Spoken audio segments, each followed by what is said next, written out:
Hello and welcome to Chaotic Insights, where I break down the TV show Chaotic, and today we'll be talking about Season 2, Episode 9, Time's Up.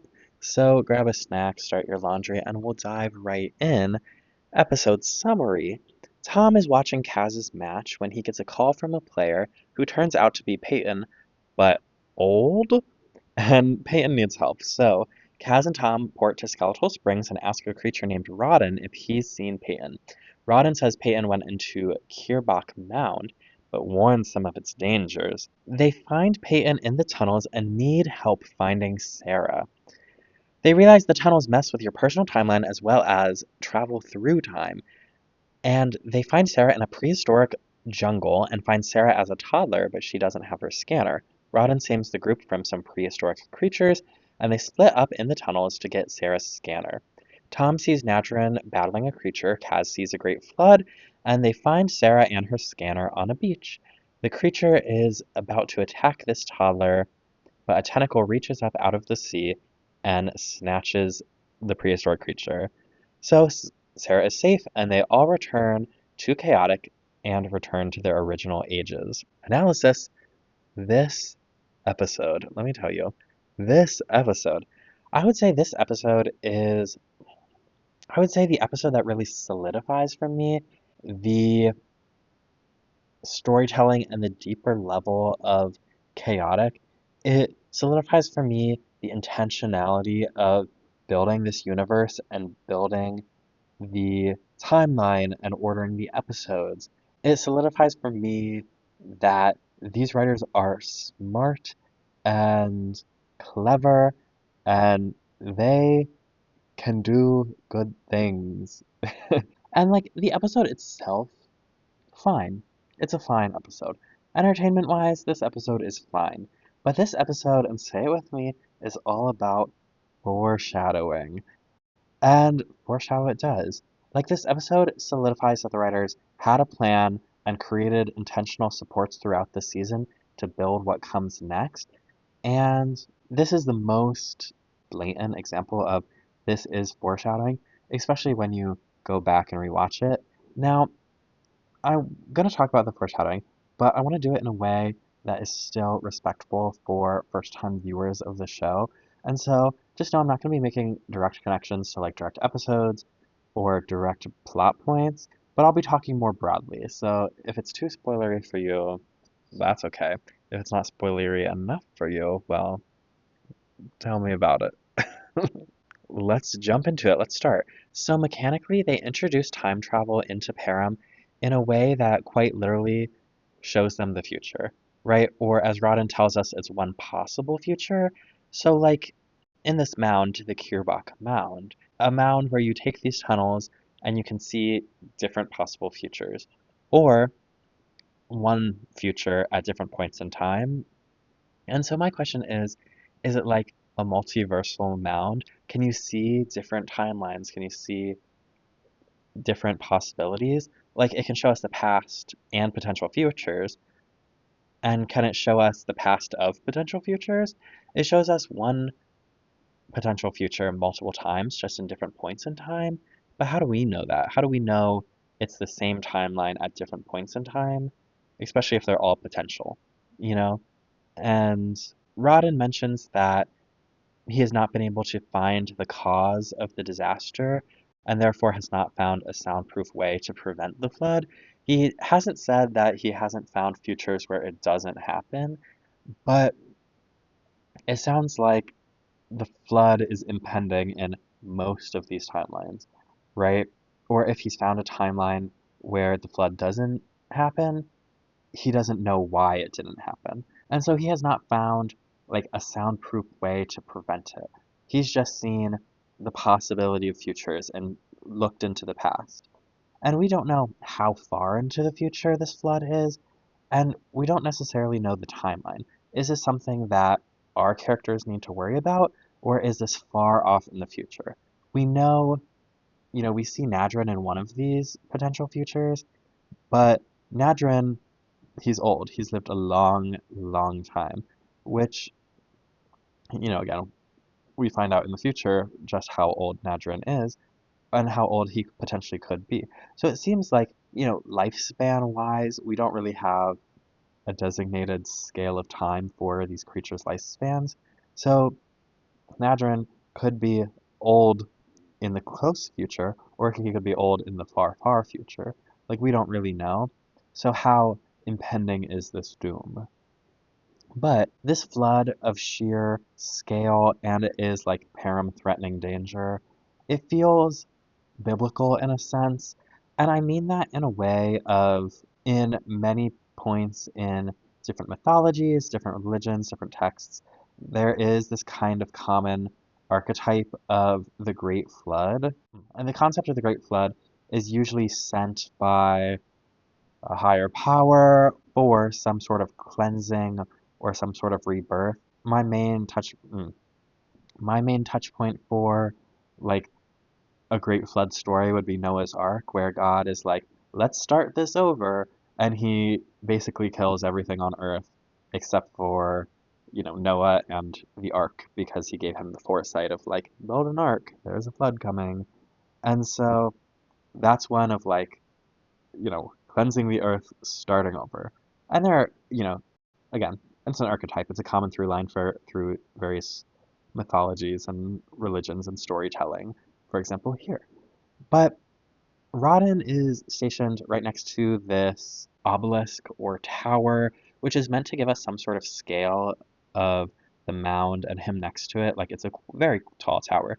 And so when we see the flooded future, the beach shows us just the very top of the tower, and that demonstrates that the water from the flood is quite deep. It's not a little flood, it's a big flood. It floods all the way to the top of that tower.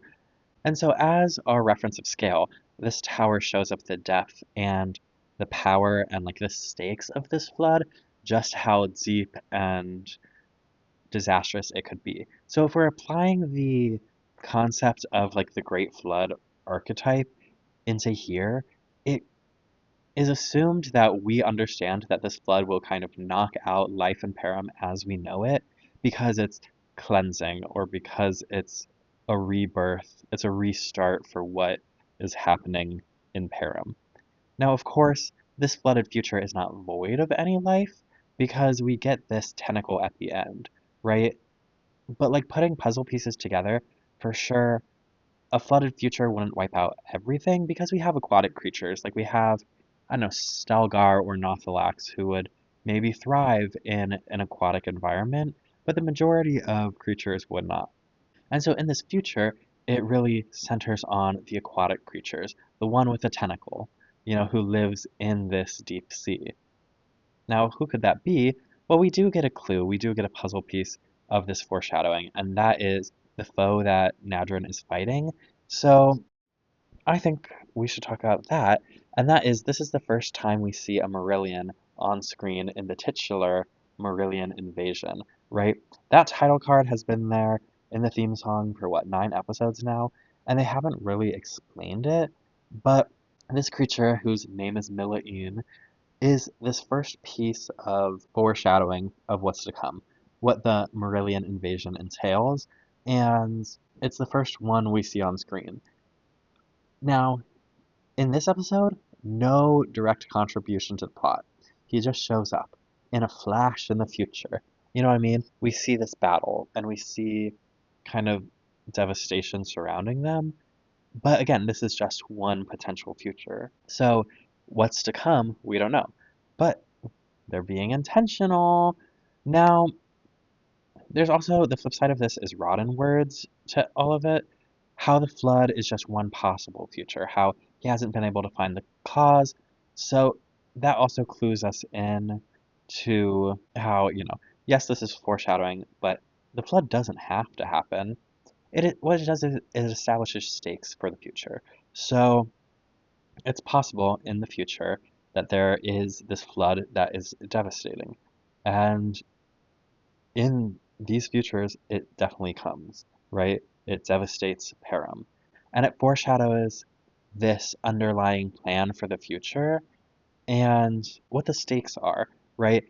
This flood, of course, since it's foreshadowing, maybe we'll circle back to it. And that's kind of all I say in fear of saying too much or connecting connecting too much, but it establishes what is at stake in the unfolding events that will come after this. Now, more in analysis, we also get the rule of three multiple times in this episode. Because they are establishing things, they need the audience to understand what it is they're establishing and what information they're trying to convey to you. And so they're using this rule of three. For example, multiple times in Kirbach Mound, right? They're trying to establish that it messes with time, right? Personal time specifically. So we get one, Peyton looks older and he tells us about like the knowledge that he's learned from the tunnels. Two, we get Rodden's warning of the tunnels that tomorrow has passed and the past is yet to be. Kind of confusing, but it alludes to this concept of time manipulation in Kirbach Mound. And then three, we have Peyton's instructions of when they go back to look for Sarah.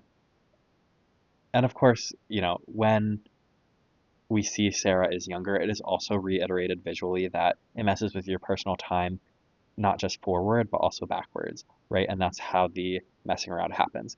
So we get these like four different ways that they show us that Kirok Mound messes with your personal time. And they do the same thing with the time travel aspect of it. We get Rodden's warning, tomorrow has passed, the past is yet to be. And then we get Tom says that the creatures they encounter look like the Glacier Plains fossils that he's seen. And we also get Peyton tells them directly that they've traveled back in time. And, these creatures also have prehistoric design influences to them, like a Triceratops or a Velociraptor, that clue us into the prehistoricness of the environment. So I just wanted to point out that as they're conveying this information, they use multiple strategies. They show you, they tell you, and they do it multiple times. 3 to 5, some would even say, that helps you understand what they're trying to convey as an audience member. So, since we're talking about travel, should we move on to lore and talk about they time travel in this episode? They time travel. Oh my gosh. Big news here in Param, and that is they established that this mound near Skeletal Springs has the ability to mess with your personal time, as well as when you exit the tunnels, each tunnel connects to a different time or a different timeline, depending if you're trying to see it as the multiverse or not. So it could be past, it could be the future, it could be a potential future, um, it could be a future that doesn't come to be. So the tunnels, they drop you off at various points on the timeline and at various timelines themselves. Which, thinking about this a little bit more, um, oddly, it's making me think that free will exists in Param. Like, predeterminism doesn't exist in Param specifically because there are various potential futures, and perhaps a singular person's actions could influence what the future will be, right? So if predeterminism happened, if this was say Harry Potter 3 Prisoner of Azkaban, that is a closed time loop of like every action happens in both timelines and it has to happen that way because everything is kind of predetermined. It can't stray from the one timeline. Here, with the existence of varying futures, varying timelines, it shows that your actions or a creature's actions can very directly impact the outcome of what future will be. And so free will exists in chaotic.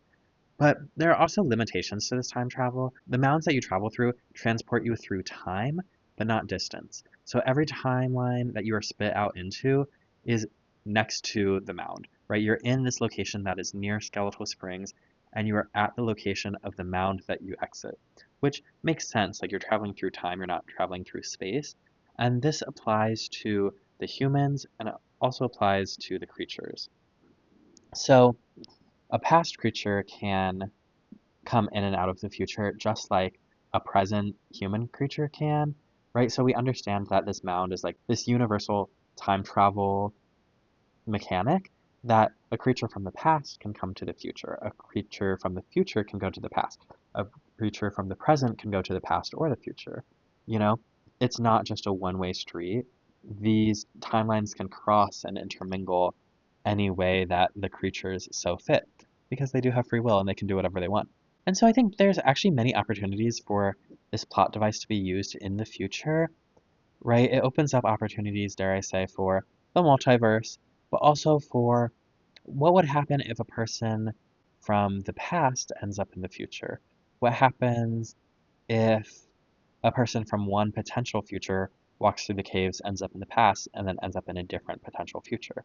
What happens if maybe a character from the past who, maybe a son who goes through the tunnels, maybe comes to the present and reconnects with his father, right? There are very different, how would you say, plot lines or emotional weight that you could have to narratives playing with time travel. And there are many applications for the time travel narrative, especially in a fantastical world like this. So that's something that, if the show ever comes back, I think I would like to see experimented with a little bit. Now, moving on, I really think this episode goes to underscore once again that Param holds many secrets, many, many secrets. And if one location has no gravity, or if one location helps you travel through time, it does make you question what other secrets lie ahead. And secrets, all throughout Param all the time. Like, there's just so many to uncover. And we do learn a little bit about prehistoric Param. Near Skeletal Springs used to be a jungle. There were dinosaur-like creatures, and we see three different varieties of prehistoric creature. They also look similar to the Glacier Plain fossils, so maybe there was a mass extinction event. Maybe these creatures went to where Glacier Plains is, and then they got frozen somehow, right? There's implications in historical lore by that comment and by these creatures existing. And to me, these creatures also kind of resemble Mapedian ancestors. And so it's interesting to think how these creatures maybe would have evolved into the creatures we see today. I do think the most important piece of information we learn, though, is the effects of time travel disappear when you port away. This is seen by all of our characters go back to chaotic and return to their normal age when they're in chaotic. And Peyton makes the comment of, like, I could port away, become my normal age. And my question is, why did he not do that? He's old, port away, come back, find Sarah, and you can be young again, right? Your joints won't hurt as much. But it's established that once you leave Param, the effects of time travel disappear. And so I think that's important, and I think we should remember that for later.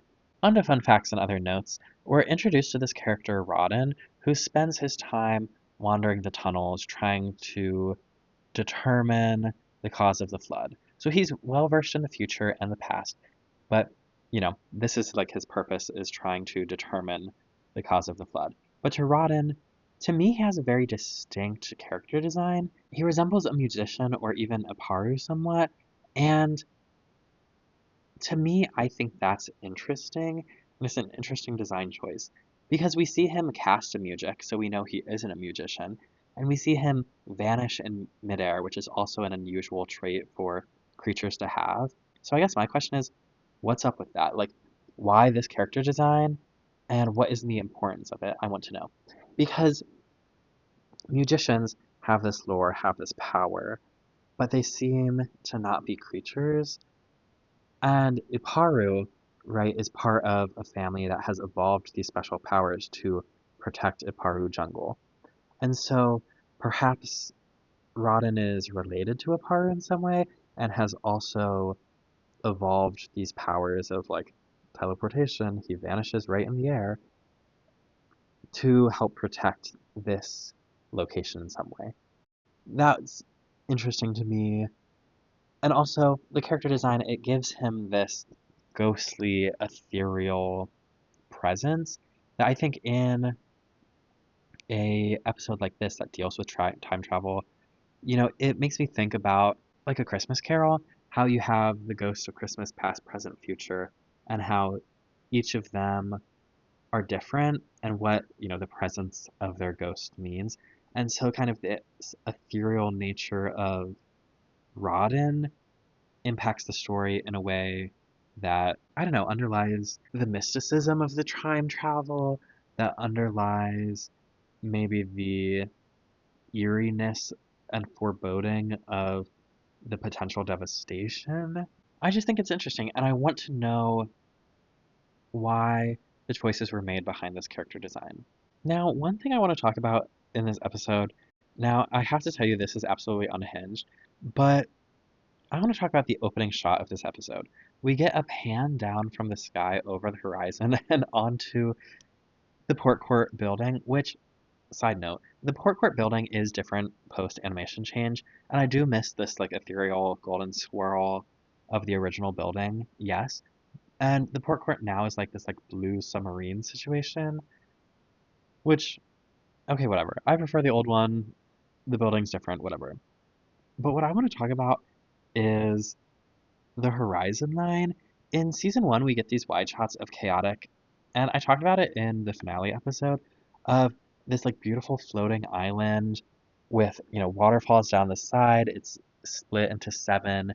There's one drome in each of the seven sections, and it seems rather contained. It's like this floating island that has all the dromes. It has the Port Court Center.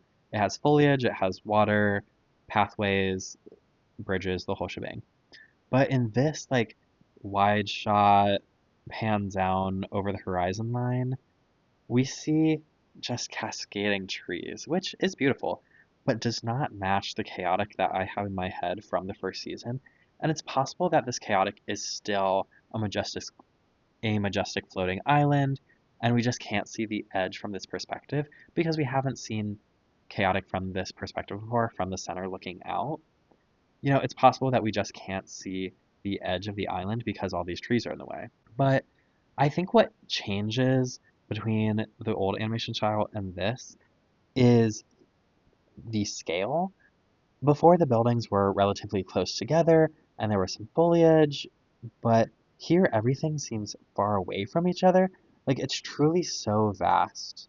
Like what do you need all that land for? There's so many trees.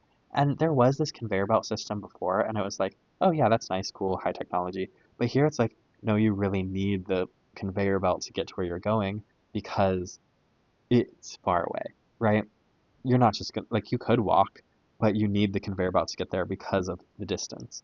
And so I know that's unhinged, but something about this opening wide shot, I saw it and it irked me. And I was like, what is this? And so that's all I have to say about that. Some less unhinged things. What's on the menu? We get, a beverage in a cup with a straw. We get a burger. We also get like a new opening guitar and drums moment in the underscoring. And Peyton is kind of giving Boomy from Avatar The Last Airbender energy in his appearance and character design as an old man. And I want to know if anybody else thought that too. So, really, my final thoughts on this episode are I think this episode elevates the storytelling of Chaotic because, well, as a kid, I always thought this episode was fine. Like, it feels kind of random and, like, the whole aging, de aging thing, fine, interesting, it's a little confusing.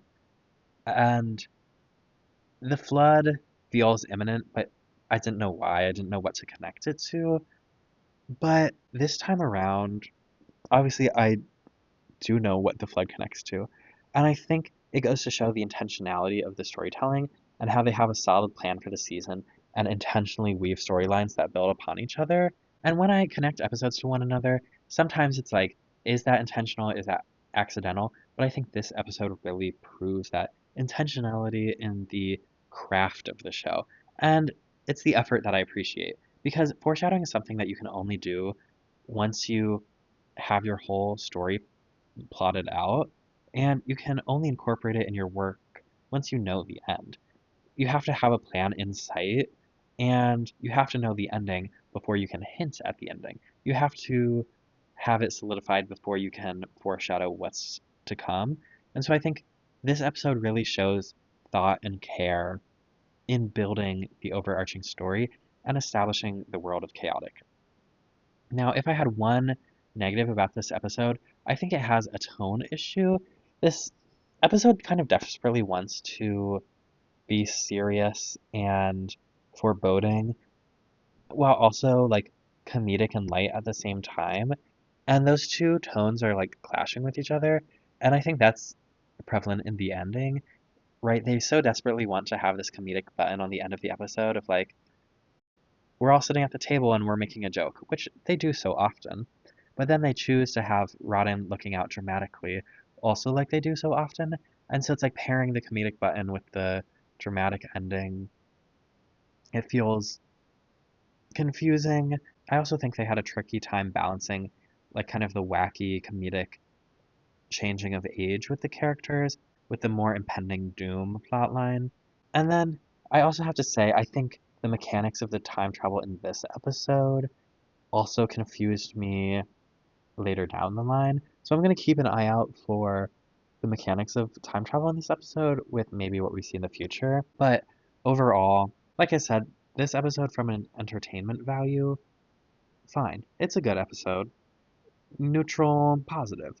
But from like an analysis point of view, I think this episode really justifies how we can sink our teeth into chaotic and look at it from a craft perspective and look at the choices they're making and why they're making them because it proves the intentionality. And with that, let me know what you think about this episode. And thank you for watching, and I'll see you next time. Bye!